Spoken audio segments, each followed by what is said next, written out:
sahabat, pagi-pagi tetap semangat pagi. Salam sejahtera untuk kita semua. Semoga bisa kasih sahabat, kasih kuat menguatkan Indonesia. Saya Edi Rafa ST, pengajar di SMK Negeri Kembangan. Pada pagi hari ini saya akan mengajak mereka untuk mengikuti saya ke sekolah yang saya tempati. Hari ini pendidikan jam 9.10 saya harus berbayar untuk menuju tempat saya mengaji. Yuk, mereka itu yang Assalamualaikum warahmatullahi wabarakatuh.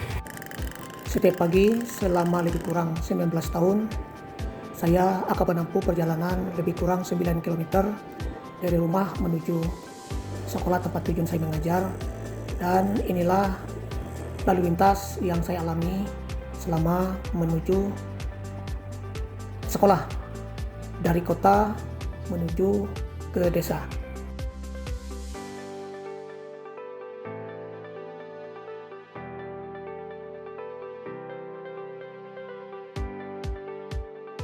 Pada kesempatan pagi hari ini saya akan memaparkan naskah untuk syarat mengikuti apresiasi ketika tahun 2005 yang saya beri judul Upaya Penguatan Life Skill Peserta Didik dan Pemberdayaan Ekonomi Masyarakat Lokal melalui pemanfaatan teknologi tepat guna di SMK Negeri Kembangan, Kabupaten Belitung Timur, Provinsi Kepulauan Bangka Belitung.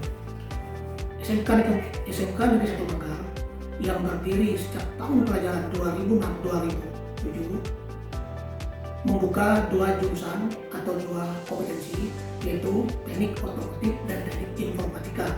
Saat itu jumlah siswa yang bersekolah sebanyak 56 orang.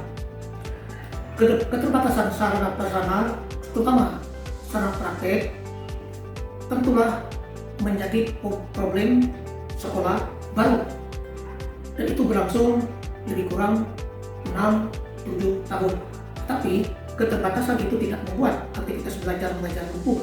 Segala upaya dari kreativitas sekolah yang mendilamnya dari kepala sekolah, tenaga pendidik, tenaga pendidikan, peserta didik mampu melewati masa-masa sulit tersebut. Untuk itu, mulai tahun pelajaran 2012-2013 terbesitlah ide untuk menerapkan pembelajaran penguatan life skill untuk meminimalisir ketersediaan alat praktik yang terbatas untuk teknik otomotif pada saat itu. Maka saya selaku pengajar muatan lokal berinisiatif untuk memanfaatkan penerapan teknologi ini menjadi life skill bagi peserta didik saya. Dalam perkembangannya, tentu pendidikan kejuruan haruslah relevan dengan kebutuhan nyata peserta didik, tidak hanya memiliki keterampilan dan pengetahuan yang teoritis dari potensi yang diaku, tetapi kurang memiliki keterampilan praktis berupa keterampilan hidup siswa atau skill yang dibutuhkan dunia nyata. Itu hemat kami, pemanfaatan teknologi tepat guna di satu pendidikan adalah jembatan yang efektif untuk menghubungkan teori dan praktik sebagai keterampilan tambahan dari kompetensi atau jurusan yang diambil satuan pendidikan, yang langsung menghubungkan realitas kebutuhan masyarakat setempat seperti pertanian, perikanan, atau usaha mikro, kecil, dan menengah UMKM. Banyaknya hasil karya teknologi tepat guna yang dihasilkan oleh siswa-siswa kami, rupanya ini menginspirasi Dinas Pemberdayaan Masyarakat dan Desa Kabupaten Belitung Timur untuk melaksanakan lomba-lomba penerapan teknologi tepat guna di tingkat Kabupaten Belitung Timur. Situasi SMK Negeri Kembangan sebagai satuan pendidikan kejuruan terus berkomitmen dapat membentuk lulusan siap bekerja, siap melanjutkan, dan siap wirausaha atau yang lebih dikenal dengan PLW, yang dapat terserap di dunia kerja, diterima di perguruan tinggi sesuai dengan kompetensi yang diambil, dan memiliki usaha.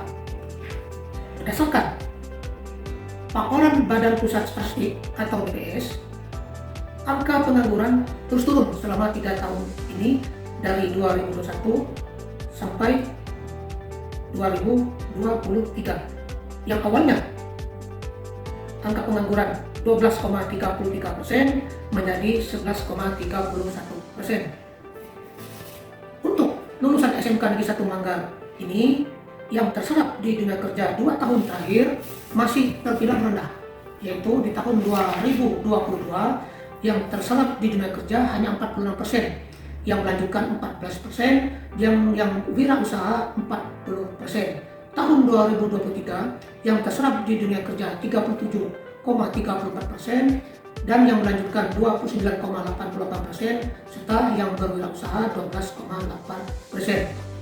Untuk menjawab masalah nasional yang ada, maka SMK 1 Manggar melakukan berbagai macam cara agar lulusan-lulusan yang keluar dari SMK 1 Manggar ini dapat terserap, bahkan lebih banyak berwirausaha.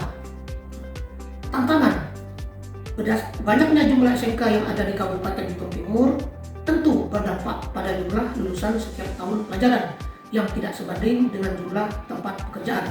Ini menjadi tantangan tersendiri, seperti bagaimana cara membekali peserta didik dengan kemampuan yang berbeda yang terintegrasi dengan kompetensi, keahlian atau jurusan yang diambil saat ini. Kedua, mengidentifikasi apakah sarana pendukung untuk membentuk peserta didik dari poin pertama tadi sudah memadai, cukup memadai, atau belum memadai.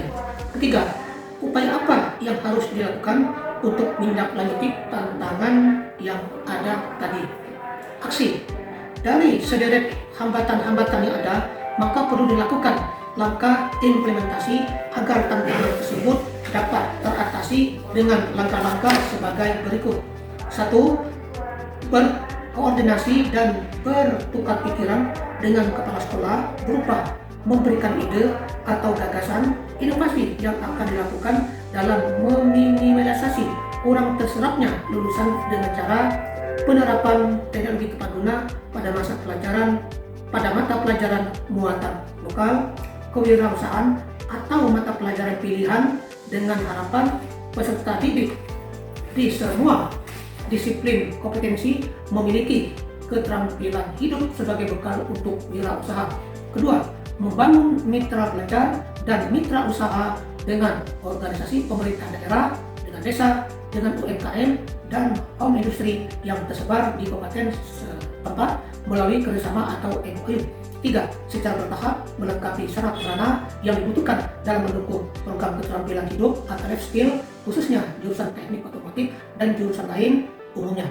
4. Perlu dilakukan perlombaan di tingkat sekolah atau di tingkat nasional satuan pendidikan sebagai upaya untuk merangsang kreativitas guru dan peserta didik dalam membuat produk-produk keterampilan hidup, life skill dalam kegiatan tersebut. Yang ini insya Allah akan bermanfaat setelah siswa selesai melakukan pendidikan di SMK Negeri 1 Manggar ini. Refleksi dampak dari tantangan aksi, maka terdapat beberapa macam output dari pelajaran metode lokal dengan metode pemanfaatan teknologi tepat guna, yaitu berupa produk-produk seperti alat hemat BBM dengan air aki, kompor kayu portabel, alat pencacah singkong manual, dan seterusnya sampai terakhir di tahun 2024 yaitu alat dangkul mini. Jadi selama SMK ini berdiri sudah terdapat 20 produk TTG yang semuanya dikerjakan secara kelompok oleh siswa, dan alhamdulillah alat-alat produk ini sudah banyak dimanfaatkan oleh masyarakat melalui dinas pemerintahan desa. Demikianlah paparan naskah yang dapat saya sampaikan dalam upaya saya untuk mengikuti apresiasi GTK di tahun 2025 ini. Terima kasih atas perhatiannya. SMK bisa, SMK hebat, vokasi kuat, Indonesia hebat. Assalamualaikum warahmatullahi wabarakatuh.